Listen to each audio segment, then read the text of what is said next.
Video है class 8 के chemistry के chapter 1 synthetic clothing material and polymer के बारे में। तो आज हम इसको रीड करेंगे। इसकी वीडियो भी हो सकता है कई पार्ट्स में हो, तो आप सारे पार्ट्स देखना। तो चलो चैप्टर को स्टार्ट करते हैं, जो कि synthetic clothing material and polymer. तो चैप्टर में हम टर्मिनोलॉजीज क्या है इसकी, मतलब हम क्या क्या पढ़ने वाले हैं। तो पहला है पॉलीमर के बारे में, फिर पॉलीमराइजेशन, फिर रेयॉन, फिर नायलॉन, फिर पॉलिस्टर, फिर एक्रिलिक, फिर स्पेंडेक्स, फिर कोरोसील, फिर ब्लेंडेड फाइबर, फिर प्लास्टिक, फिर मेलामाइन, फिर बेकेलाइट, फिर टेफ्लॉन, फिर ये पीईटी क्या है, प्लास्टिक्स है, प्लास्टिक्स जो PET, HDPE, PVC, LDPE, PP, PS. फिर हम पढ़ेंगे बायोडिग्रेडेबल वेस्ट के बारे में, और फिर हम पढ़ेंगे नॉन बायोडिग्रेडेबल वेस्ट के बारे में। तो चलो चैप्टर को स्टार्ट करते हैं। तो फ्रेंड्स, अब हम पढ़ते हैं पहले पॉलीमर एंड पॉलीमराइजेशन के बारे में, जो कि है polymer. A polymer is a compound of high molecular mass formed by combination of a large number of small molecule. इसका मतलब हर कोई चीज है वो क्या पहले एक इसको भी पढ़ लेते हैं, फिर अच्छा समझ में आएगा। Monomer, the small molecule which constitute the repeating unit in a polymer are called monomer unit. इसका मतलब कोई भी कपड़ा वगैरह कुछ भी हो, पॉलीथेन कुछ भी, वो क्या है, छोटे छोटे यूनिट से बना होता है। वो क्या है, यूनिट, इनको एक यूनिट को क्या कहते हैं, मोनोमर। कुछ भी चीज हो वो हमेशा एक छोटे छोटे यूनिट्स होते हैं, जो कि कई सारे होते हैं, मिलियंस, कई सारे होते हैं। तो ऐसे ही हर एक छोटे छोटे यूनिट को हम क्या बोलते हैं, मोनोमर बोलते हैं। और अगर ये सारी यूनिट्स मिल जाते हैं, जैसे कि बहुत सारी यूनिट्स हैं ऐसे ही एक, तो उसको क्या बोलते हैं, पॉलीमर बोलते हैं। जैसे कि यहाँ पे गिवन है, polymer is a compound of high molecular mass, बहुत सारे हैं ना, formed by combination of a large number of small molecule. और वो स्मॉल मॉलिक्यूल कौन से है, monomer. Monomer are small molecule which constitute the repeating unit in a polymer are called monomer unit. अब हम पढ़ते हैं कि ये पॉलीमराइजेशन क्या है। अब यहाँ हमें पॉलीमर समझ में आया, मोनोमर समझ में आया, अब ये क्या है, polymerization. The process by which a monomer are transformed into a polymer is called polymerization. अब ऐसा थोड़ी है, ऐसा ही है ना, मतलब कि कभी एक मोनोमर होगा, फिर उसके साथ एक और मोनोमर जोड़ेगा, फिर उसके साथ एक और मोनोमर जोड़ेगा, उसके साथ एक और मोनोमर जोड़ेगा, तभी तो पॉलीमर बन पाएगा। पहले एक होगा, फिर कई सारे जुड़ते जाएंगे, तो ऐसे हमारा क्या मोनोमर बनेगा। तो वो प्रोसेस जिसमें मोनोमर एक पॉलीमर बनाते हैं, उस प्रोसेस को क्या कहते हैं हम, पॉलीमराइजेशन। एंड मोनोमर, उसमें पॉलीमराइजेशन हुआ तो क्या बन गया, पॉलीमर। Types of polymer. अब पॉलीमर भी हमारे दो प्रकार के होते हैं। एक तो सिंथेटिक पॉलीमर, पीवीसी, ये क्या है, पीवीसी के पाइप्स, ये सब क्या है, पीवीसी एक सिंथेटिक पॉलीमर है। ये हम इन पॉलीमर को फैक्ट्रीज में बनाते हैं। और एक नेचुरल पॉलीमर। हमें नेचुरल पॉलीमर क्या है, सेलुलोज, प्रोटीन, ये क्या करते हैं, ये प्लांट से हमें नेचुरल में मिलते हैं, ये cellulose, protein. In this section we will study common synthetic polymer, fiber, plastic. अभी हम क्या पढ़ेंगे, फाइबर और प्लास्टिक्स के बारे में। Plastic and synthetic fiber are categorized as a number of substance known as polymer. Plastic और सिंथेटिक फाइबर एक क्लास ऑफ सब्सटेंस, मतलब ये मतलब इनको क्या बोल सकते हैं, पॉलीमर। ये पॉलीमर किससे बने, मोनोमर से। This is because they consist of many repeating monomer unit और मोनोमर, मॉलिक्यूलर यूनिट और मोनोमर। ऐसा क्यों, क्योंकि ये जो प्लास्टिक है ये कई सारे रिपीटिंग यूनिट से बना है, जो कि हमें मोनोमर कहलाते हैं। बहुत सारे मोनोमर से बना है, तो प्लास्टिक को हम क्या कह सकते हैं, एक तरह का पॉलीमर। सिंथेटिक फाइबर को क्या कह सकते हैं, एक तरह का पॉलीमर। अब देखो, पॉली मीन्स मैनी एंड मर मीन्स यूनिट इन लैटिन। अब देखो, ये पॉलीमर शब्द आया कहाँ से, तो ये पॉलीमर शब्द आया कहाँ से, तो लैटिन भाषा में पॉली का मतलब क्या होता है, मैनी। हम बोलते भी हैं पॉली का मतलब मैनी। और मर का मतलब क्या होता है? वो मर जाए वाला मर नहीं, मर का मतलब यूनिट। तो पॉलीमर का मतलब क्या हो गया? मैनी यूनिट हो गया ना। तो पॉलीमर का मतलब मैनी यूनिट। मैनी यूनिट किसकी मैनी यूनिट? मोनोमर की। और ऐसे ही अगर मोनोमर का मतलब निकाले, मोनो मतलब वन और मर मतलब वही यूनिट, तो मोनोमर का मतलब क्या हो गया? One unit. और पॉलीमर का मतलब क्या हो गया? Many unit.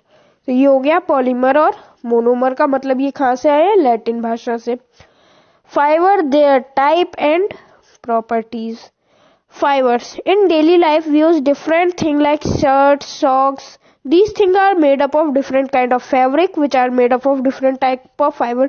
जो हम कपड़ा खरीदते हैं, जो भी कपड़ा है वो फैब्रिक से बना है, और एक पूरा फैब्रिक वो एक एक धागा एक एक फाइबर से बना हुआ है।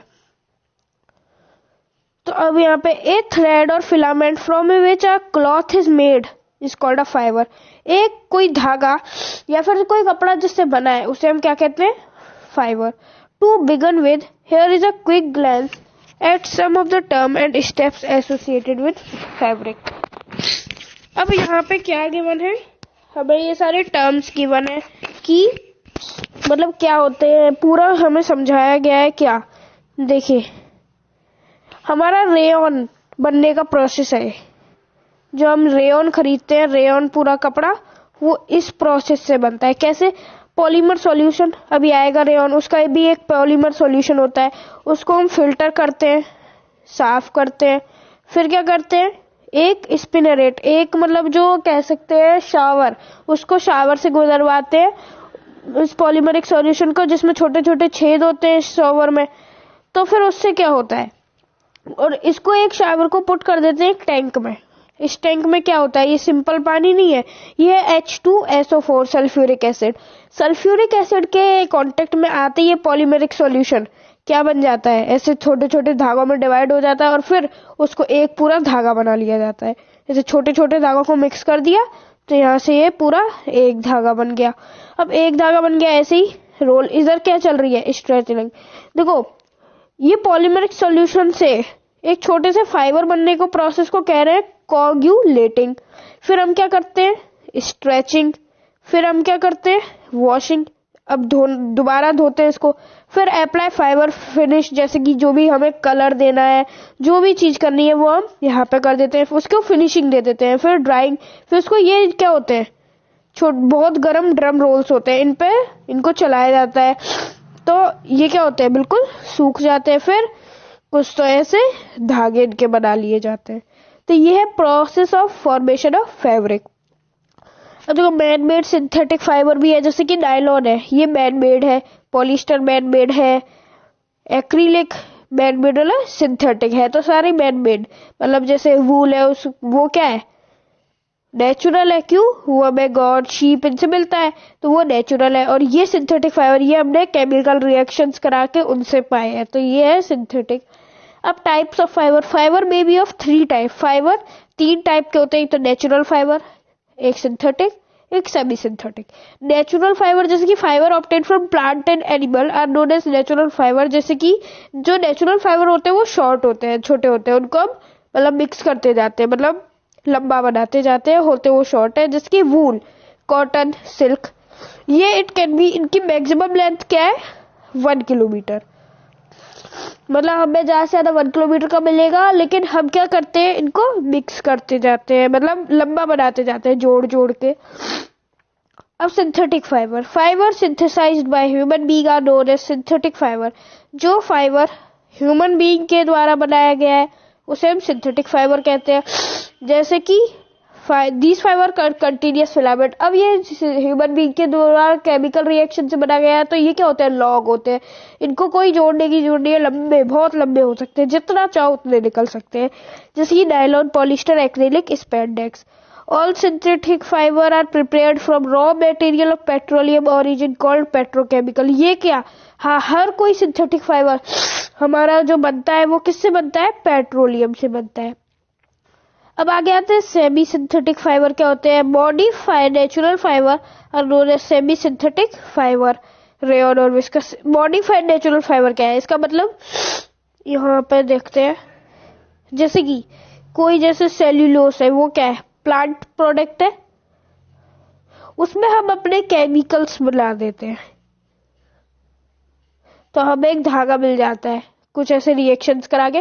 तो इसमें क्या है देखो, एक तो नेचुरल है और एक सिंथेटिक है हमारा केमिकल से। तो इस फाइबर को क्या कहेंगे हम, ना तो इसे हम नेचुरल कह सकते हैं, पूरी तरह नेचुरल भी नहीं है, हमने इसमें केमिकल मिलाया है, और ना ही इसे हम क्या सिंथेटिक कह सकते हैं क्योंकि इसमें सेल्यूलोस है। तो इन फाइबर्स को क्या कहते हैं, सेमी सिंथेटिक। जैसे कि रेयन है, वो सेमी सिंथेटिक फाइबर है।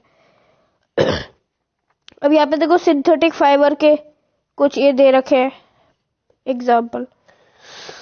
Most synthetic fabric are used as clothing material. Nylon, rayon, polyester, acrylic are spandex are most commonly used synthetic clothing fabric.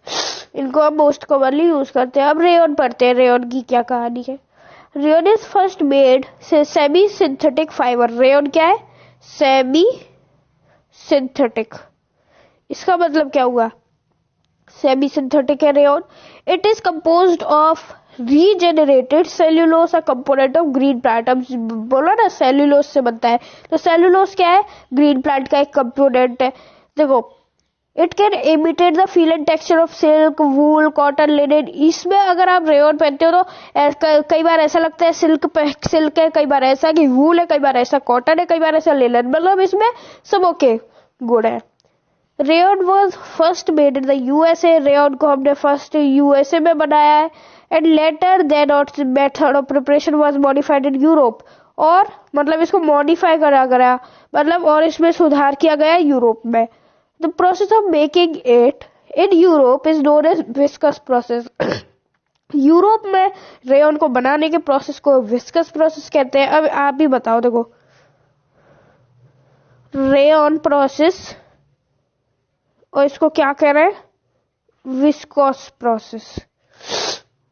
तो क्या रेयन को विस्कोस नहीं कह सकते, इसलिए यूरोप में रेयन है उसको क्या विस्कोस कहा जाता है। ये रहा रेयन दस obtained is called viscous in Europe.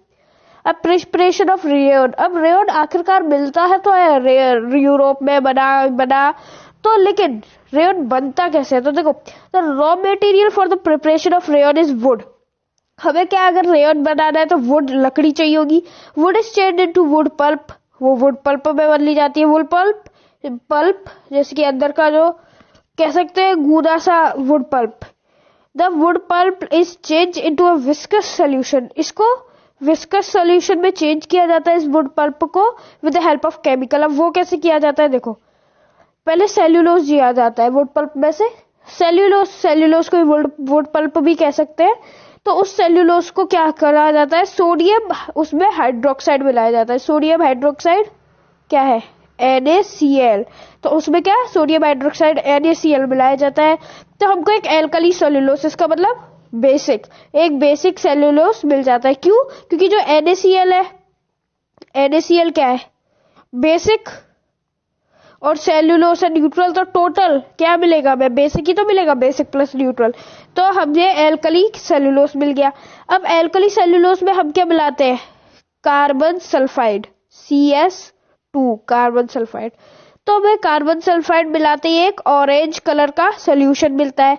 अब उसी सोल्यूशन में हम फिर से क्या मिला देते हैं, sodium hydroxide NaCl।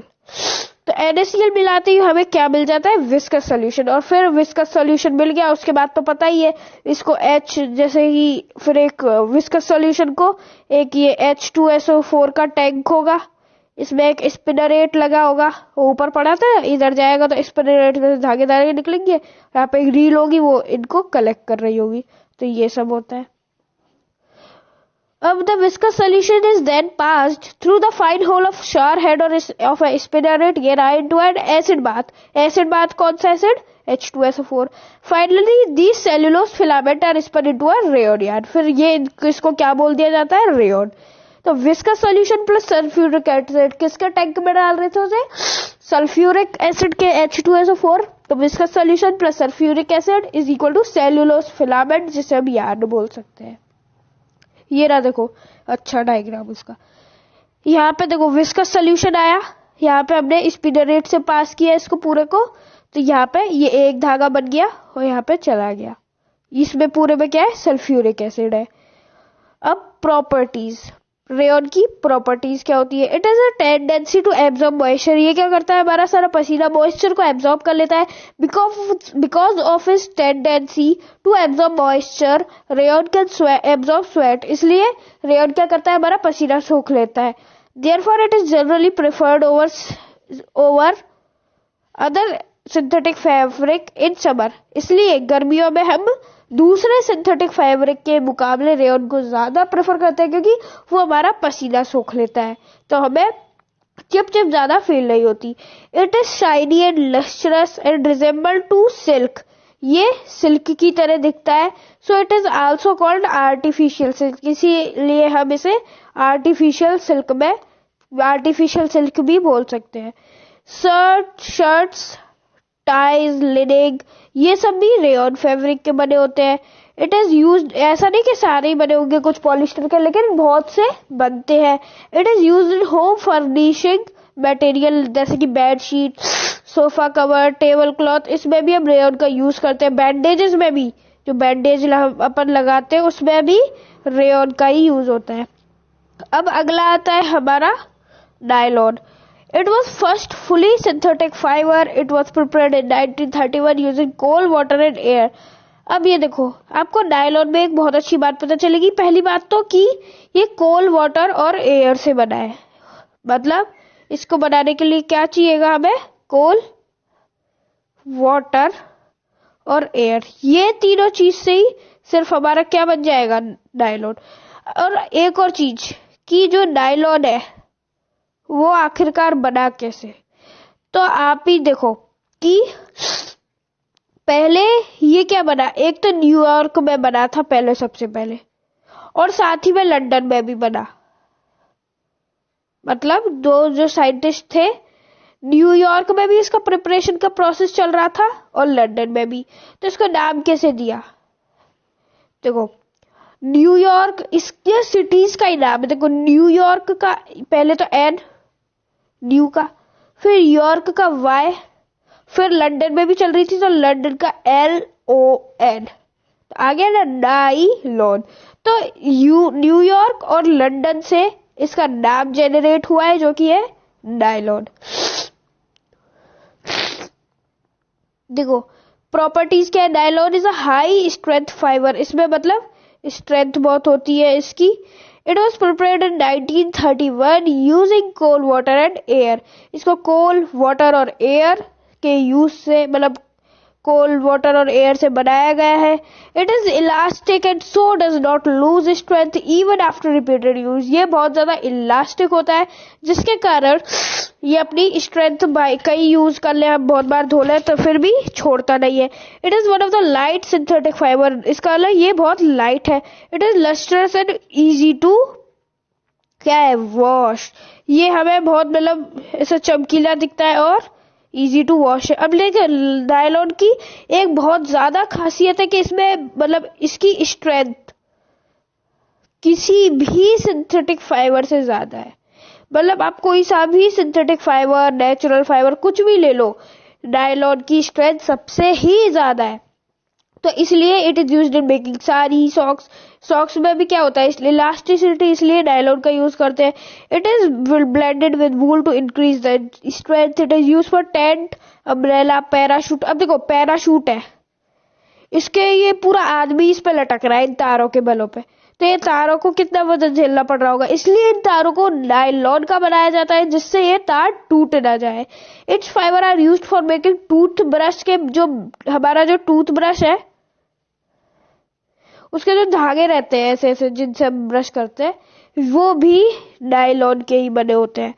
Due to their high strength and elasticity, nylon thread are used to make fishing nets, climbing ropes. अब जैसे ये चढ़ रहा है पहाड़ियों पे, तो कहीं बीच में से रस्सी टूट गई तो ये तो गया काम से, इसलिए जो रोप्स है वो नायलॉन की बनाई जाती है। Seat belt, sleeping bags and strings in badminton. अब देखो जो बैडमिंटन है उसके जो ये ऐसे ऐसे जिससे मारते ऐसे धागे रहते हैं, वो भी नायलॉन के बने रहते हैं, क्योंकि उसमें स्ट्रेंथ चाहिए। कई धागे टूट गए तो क्या टूट जाते हैं, क्योंकि वो धागे बहुत पतले रहते हैं। अब बताओ फिर भी नायलॉन कितना वजन झेल लेता है।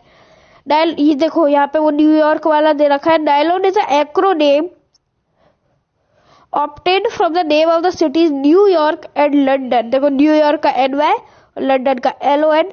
Most common nylon is nylon 66। जो नायलॉन 66 है, नायलॉन 66 ये मतलब एक नायलॉन का ही टाइप है।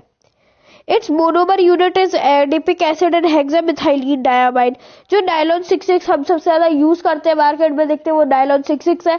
और कई बार इसकी मोनोमर यूनिट पूछी जाती है, जो कि है एडिपिक एसिड और हेक्सामिथाइलिन डायमाइड। पॉलिस्टर, अब पॉलिस्टर की बारी। It is made of repeating unit of a chemical called Easter which is a fruit like smell. जो पॉलिस्टर है वो हमारा क्या, एक ईस्टर, एक केमिकल से बनाया जाता है जिस केमिकल को ईस्टर कहते हैं, which is fruit like smell, और इसकी फ्रूट जैसी स्मेल होती है। किसकी, ईस्टर की। Most polyester fabric have excellent wash and wear characteristic and therefore require minimum care. Polyester के फैब्रिक को बहुत मिनिमम केयर की रिक्वायरमेंट होती है। इसका मतलब ये बहुत ज्यादा अच्छे होते हैं। ये एक्सीलेंट वॉश, जल्दी धुल जाते हैं अच्छे से।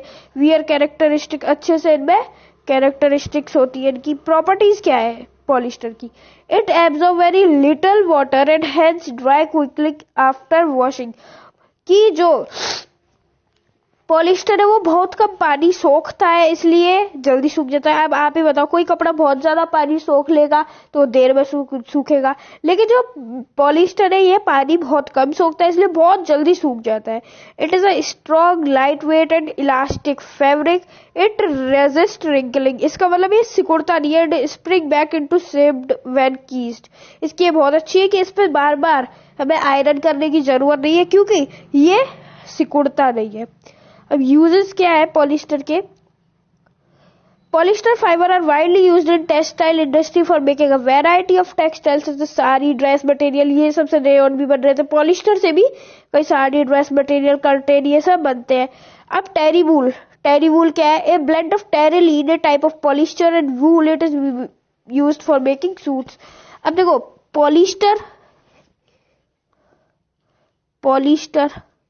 अब पॉलिस्टर का ही एक टाइप है टेरिलीन। मतलब टेरिलीन भी एक तरह का क्या है, पॉलिस्टर ही है। तो देखो टेरीवूल एक हमें क्लॉथ देखने को मिलता है। उसमें क्या होता है, जो टेरिलीन होता है उसको वूल के साथ मिला दिया जाता है। जैसे कि 50% या 60% टेरिलीन लिया, अगर 50% ही वूल लिया, इन दोनों को मिला दिया तो जो कपड़ा बना उसे टेरिलीन बोलते हैं। इनको ब्लेंडेड फाइबर बोलते हैं, आपस में इनको मिला दिया। ऐसे टेरिकॉट भी हमको देखने को मिलता है। ये क्या, ए ब्लेंड ऑफ टेरिलीन, जिसमें टेरिलीन और कॉटन को मिला दिया जाता है। It is light weight and strong. जो पॉलिस्टर होता है वो लाइट वेट होता है, बहुत हल्का होता है और स्ट्रॉन्ग होता है। This property makes it suitable for making light weight sail for the boats. इसकी बहुत लाइट है ये, इस प्रॉपर्टी के कारण हम इसको बोट्स में यूज करते हैं। क्यों, बोट्स को पानी में चलने के लिए बहुत हल्का होना है, तो बोट्स में इस पॉलिस्टर का यूज किया जाता है। Terylene is used for making conveyor belt as it is very elastic. जो कन्वेयर बेल्ट है वो उसकी भी इलास्टिसिटी ज्यादा रखनी है, तो उसमें टेरिलीन का यूज किया जाता है। Polyester film commonly used Mylar are also used for making magnetic recording tape in audio cassette, video cassette and floppy disk. पहले के जमाने की जो ऑडियो वीडियो कैसेट थी, फ्लॉपी डिस्क थी, वो सब किसकी बनी होती थी, polyester film, commonly called as Mylar. Terylene is also called Dacron और बाइलार। जो टेरिलीन है हम उसको डेक्रोन और बाइलार भी कह सकते हैं। देखो बाइलार की क्या बनी, ऑडियो कैसेट और वीडियो कैसेट। अब अगला आता है हमारा acrylic. Acrylic fabric closely resemble to wool it is properties. मतलब एक्रिलिक फैब्रिक हमारा वूल जैसे दिखता है। इसकी प्रॉपर्टीज क्या है, it is warm, soft, light and flexible fabric. इसका मतलब ये वार्म है, सॉफ्ट है, लाइट है और फ्लेक्सिबल है। Acrylic yarn can be easily knitted. इसको आराम से बहुत आसानी से बुना जा सकता है। It is cheaper than natural wool. ये नेचुरल वूल से बहुत ज्यादा चीप है, मतलब बहुत ज्यादा अवेलेबिलिटी इसकी ज्यादा है। It is available in a variety of colour, और ये कई सारे कलर्स में हमें अवेलेबल है। Resistance to damage by moths and chemical are high and highly resistance to sunlight. इसका मतलब इस पे मोथ क्या होता है, ऐसे मोथ है, कुछ ऐसे मोथ मतलब कीड़े होते हैं जो कि हमारे कपड़ों को खराब कर देते हैं। तो जो एक्रिलिक है उस पे मोथ का बहुत कम अटैक होता है और ये हाईली रेजिस्टेंस, सनलाइट से भी इसका ज्यादा फर्क नहीं पड़ता। एक्रिलिक फाइबर मतलब पड़ता तो है लेकिन इतना नहीं जितना और फाइबर पड़ता है। Acrylic fibre are also known as Orlon और एक्रिलन। जैसे कि टेरिलीन को हम माइलान और डेक्रोन बोल रहे थे, ऐसे कि एक्रिलिक को हम ओरलोन और एक्रिलन भी बोलते हैं। अब इसके यूजेस क्या है एक्रिलिक के? Acrylic fibre is used for making sweater, socks and shawls. It is used for making carpet and blanket. मतलब इसको स्वेटर, सॉक्स, शॉल इन बनाने में इन सबको यूज किया जाता है। It is used for making carpet and blanket, और इसको कारपेट और ब्लैंकेट बनाने में भी यूज किया जाता है। Car tops, boat cover, filtration material, इन सब में भी टेरिलीन को बनाने का यूज किया जाता है। तो दोस्तों आज की वीडियो में इतना ही, समय खूब हो गया, तो चलो आज की वीडियो को यहीं पे खत्म करते हैं। और हाँ दोस्तों, चैनल को सब्सक्राइब नहीं किया है तो अभी कर ले और वीडियो को लाइक कर दे, शेयर करें और कमेंट करें और बताएं अगला आपको किस चैप्टर पे डाउट करना है। तो ये है हमारे इस चैप्टर का पार्ट 1। मिलते हैं आपको इस चैप्टर के पार्ट 2 के साथ। तो दोस्तों आज के लिए इतना ही। जय हिंद, वंदे मातरम।